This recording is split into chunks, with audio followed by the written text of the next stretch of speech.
우리가 아는 상식적인 경제 법칙에 따르면 모든 물건은 포장을 뜯고 사용하는 순간 가치가 떨어지기 마련입니다. 수억 원짜리 고급 자동차도 대리점을 나서는 즉시 중고차가 되어 가격이 하락하는 것이 보통입니다. 그런데 이 당연한 중력의 법칙을 거스르는 유일한 예외가 있습니다. 구매하고 문 밖을 나서는 그 찰나의 순간 오히려 가격이 폭등하고 통장 잔고를 불려주는 마법 같은 시계가 존재합니다. 가게에서 정식으로 구매한 가격은 약 2,100만 원 정도입니다. 하지만 이 시계를 차고 매장 문을 나서는 순간 다른 사람에게 팔 수 있는 가격은 무려 5,400만 원으로 둔갑합니다. 단지 문지방 하나를 넘었을 뿐인데 웬만한 직장인의 1년치 연봉에 해당하는 큰 돈이 공중에서 생겨난 것입니다. 헌 것이 새 것보다 2배, 3배 더 비싼 이 기이한 현상의 주인공, 바로 왕관 로고를 쓰는 롤렉스 시계입니다. 이게 과연 말이 되는 일일까요? 실제로 2024년 4월 미국 뉴욕의 한 경매장에서는 더 믿기 힘든 일이 벌어졌습니다. 사람들이 쓰던 낡은 물건을 파는 곳에서 말입니다. 1990년대에 만들어져서 여기저기 흠집이 난 낡은 롤렉스 데이토나 모델이 경매에 나왔습니다. 처음 시작한 가격은 6천만 원 정도였는데 사람들은 마치 홀린 듯이 서로 사겠다며 손을 들었습니다. 결국 이 낡은 시계는 무려 1억 7천만 원에 팔렸습니다. 30년이나 된 중고 시계 하나가 최신형 스포츠카 한 대 값에 팔린 것입니다. 정말 놀라운 일이 아닐 수 없습니다. 도대체 세상이 어떻게 돌아가고 있는 걸까요? 왜 사람들은 남이 쓰던 쇳덩어리에 집 한 채나 되는 엄청난 돈을 쏟아붓는 걸까요? 이 이해할 수 없는 열광 뒤에는 우리가 모르는 치밀한 비밀이 숨어 있습니다. 오늘은 전 세계 사람들의 지갑을 뒤흔들고 있는 롤렉스의 미친 가격 비밀과 100년 만의 침묵을 깨고 이 전쟁터에 직접 뛰어든 롤렉스 회사의 깜짝 놀랄 만한 작전까지 아주 쉽게 풀어서 이야기해 드리겠습니다.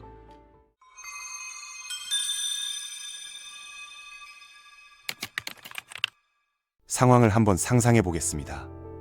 여러분이 성공한 기념으로 롤렉스 시계를 사기로 마음먹고 가장 화려한 백화점에 있는 시계 매장으로 당당하게 걸어 들어갑니다. 매장은 반짝이는 대리석과 예쁜 조명으로 꾸며져 있지만 정작 시계가 있어야 할 유리 진열장 안은 텅 비어 있습니다. 마치 유령이 사는 도시처럼 시계를 올려두는 받침대만 덩그러니 놓여 있습니다. 직원에게 가장 인기 있다는 모델을 보여달라고 요청해 봅니다. 하지만 돌아오는 대답은 늘 한결같습니다. 직원은 현재 매장에 남은 물건이 단 하나도 없다며 정중히 거절할 뿐입니다. 그렇다면 예약이라도 걸어달라고 부탁해보지만 직원은 난처한 표정으로 고개를 젓습니다. 대기 명단마저 이미 가득 차서 언제 다시 예약을 받을 수 있을지 본인들도 알 수 없다는 답변만 돌아옵니다. 사실 이 대기 명단이라는 것도 일반인에게는 없는 것이나 다름없습니다. 매장은 시계를 아주 많이 사주는 부자 단골 손님들에게 몰래 물건을 먼저 챙겨주기 때문입니다. 처음 간 우리가 낄 자리는 애초에 없었던 것입니다.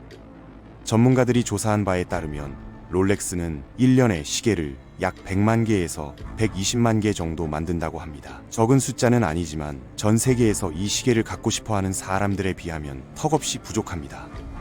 2019년 이후로 롤렉스를 찾는 사람은 3배나 넘게 늘어났습니다. 하지만 롤렉스가 공장을 돌려 늘린 시계 개수는 고작 2% 정도밖에 안 됩니다. 거북이가 날쌘 토끼를 쫓아가는 형국입니다. 왜 공장을 더 크게 짓지 않을까요? 롤렉스 시계의 심장이라고 할 수 있는 부품은 아주 오랜 기간 훈련받은 스위스의 장인들이 손으로 직접 조립해야 하기 때문입니다. 심지어 그들은 시계에 들어가는 금을 다른 곳에서 사오지 않고 자기네 공장에서 직접 끓여서 만들 정도로 품질에 집착합니다. 이런 고집 때문에 하루아침에 시계를 뚝딱뚝딱 더 많이 만들어내는 건 불가능한 일입니다. 결국 돈이 있어도 살 수 없다는 안타까움, 그리고 남들은 못 구하는 걸 나는 가졌다는 자랑하고 싶은 마음, 이 두 가지 마음이 부딪히면서 시계 가격은 뜨겁게 달아오르게 됩니다. 실망한 사람들이 발길을 돌리는 곳은 바로 중고장터입니다. 백화점에는 없던 시계들이 여기에는 산더미처럼 쌓여 있기 때문입니다. 단지 가격표의 숫자가 다를 뿐입니다. 백화점 가격 2천만 원짜리 시계에 웃돈 3천만 원이 더 붙어서 5천만 원에 거래되고 있습니다. 유명한 조사기관의 보고서를 보면 정말 놀랍습니다. 비싼 시계를 사는 사람 10명 중 3명은 백화점 가격보다 더 비싼 돈을 주고 중고를 샀다고 합니다. 그중 절반 가까운 사람들은 그 이유에 대해 기다리는 과정 자체가 싫기 때문이라고 대답했습니다. 시간을 아끼기 위해 3천만 원이라는 큰 돈을 기꺼이 더 내는 사람들, 이것이 지금 이 시장을 움직이는 진짜 힘입니다. 2021년 기준으로 전 세계 중고시계 시장의 규모는 약 29조 원을 넘어섰습니다. 그리고 지금도 백화점의 새 시계 시장보다 3배나 더 빠르게 커지고 있습니다. 그런데 가격이 비싼 이유가 단순히 물건이 부족해서일까요? 여기에는 구하기 힘든 것일수록 더 갖고 싶어지는 또 다른 심리가 숨어 있습니다. 롤렉스를 수집하는 사람들 사이에서는 아주 작은 글씨 차이 하나가 수천만 원의 가격 차이를 만들어냅니다. 예를 들어 1970년대에 만들어진 롤렉스의 대표 모델 서블마리너를 보겠습니다. 시계판에 적힌 영어 이름이 빨간색이라는 이유 하나만으로 하얀색 글씨가 적힌 시계보다 20배 가까이 비싼 가격에 팔립니다. 롤렉스 측에서 더 이상 빨간 글씨 디자인을 생산하지 않겠다고 선언한 순간 세상에 남은 빨간 글씨 시계들은 단순한 물건이 아니라 박물관의 보물 같은 존재가 되어버린 것입니다. 심지어 세월이 너무 오래 흘러서 검은색 시계판이 햇빛에 발해 갈색으로 변한 것을 불량이 아니라 시간이 만든 예술이라고 부르며 더 비싸게 쳐주기도 합니다. 이런 현상을 가장 잘 보여준 사건이 2017년에 있었습니다. 할리우드의 전설적인 영화배우 폴 뉴먼이 살았을 때 차고 다녔던 시계가 경매에 나온 것입니다. 이 시계가 처음 나왔을 때 가격은 고작 20만 원 정도였습니다. 지금 돈으로 계산해도 200만 원이 채 안 되는 누구나 마음만 먹으면 살 수 있는 평범한 시계였습니다. 하지만 경매 당일 식장은 숨이 막힐 듯 긴장감이 흘렀습니다. 경매가 시작되자마자 누군가 100억이 넘는 돈을 부르기 시작했고 사람들은 놀라서 비명을 질렀습니다. 결국 이 시계는 약 235억 원에 팔렸습니다. 손목시계 하나가 서울 강남의 큰 빌딩 한 채 값에 팔린 역사적인 순간이었습니다. 이 사건은 한 가지를 확실하게 보여주었습니다. 사람들은 시계라는 기계를 사는 게 아니라 그 시계 속에 담긴 멋진 이야기와 추억을 갖기 위해 엄청난 돈을 쓴다는 사실을 말입니다. 이런 현상은 코로나 시기에 돈이 많이 풀리면서 롤렉스를 단순한 장식품이 아니라 돈을 불려주는 보물단지로 만들어버렸습니다. 나라에서 돈을 많이 찍어내자 주식이나 집값이 폭등했고 갈 곳을 잃은 엄청난 돈들이 시계 시장으로 봇물 터지듯 밀려들었습니다. 2020년부터 2년 동안 인기 있는 롤렉스 시계의 가격은 금값보다 더 빠르게 치솟았습니다.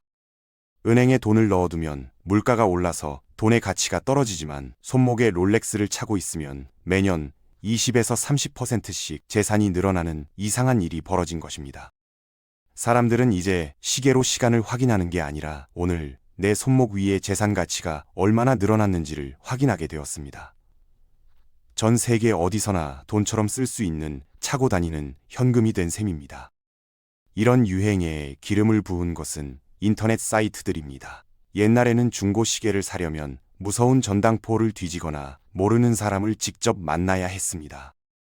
하지만 요즘은 주식시장처럼 실시간으로 시계 가격을 보여주고 진짜인지 가짜인지 전문가가 확인해주는 안전한 인터넷 사이트들이 생겨났습니다. 이런 사이트를 만든 창업자는 안전하게 거래할 곳이 없어서 직접 시스템을 만들었다고 밝혔지만 그의 회사는 이제 1년에 1,500억 원을 버는 거대한 회사가 되었습니다. 스마트폰으로 클릭 한 번이면 수천만 원짜리 시계를 주식처럼 사고 파는 세상. 인터넷 기술이 오래된 시계 시장을 폭발적으로 키운 결정적인 계기가 된 것입니다. 그런데 이 거대한 시장을 팔짱 끼고 지켜보던 롤렉스 본사가 2022년 말 드디어 칼을 빼들었습니다.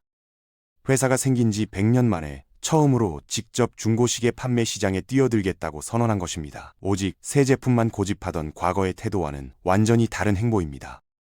겉으로 내세운 이유는 가짜 시계 근절입니다. 너무나 정교하게 만든 가짜 시계들이 판을 치니까 본사가 직접 나서서 정품임을 확실하게 보증해주겠다는 의도입니다.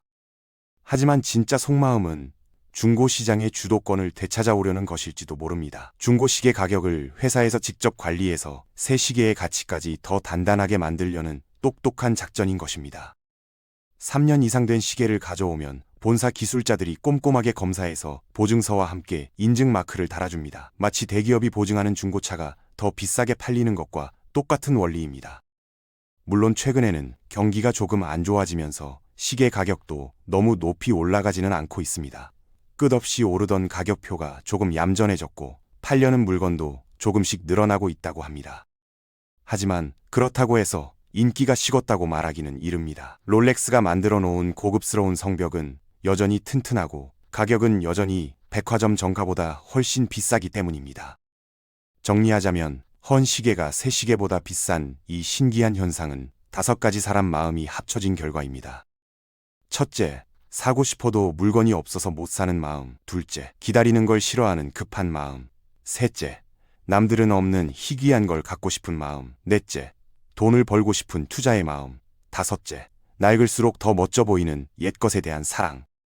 우리는 어쩌면 시계를 사는 게 아니라 영원히 변하지 않는 가치를 사고 있는지도 모릅니다. 50년이 지나도 멈추지 않고 째깍거리는 시계는 빠르게 변하는 세상에서 묘한 편안함을 주기 때문입니다.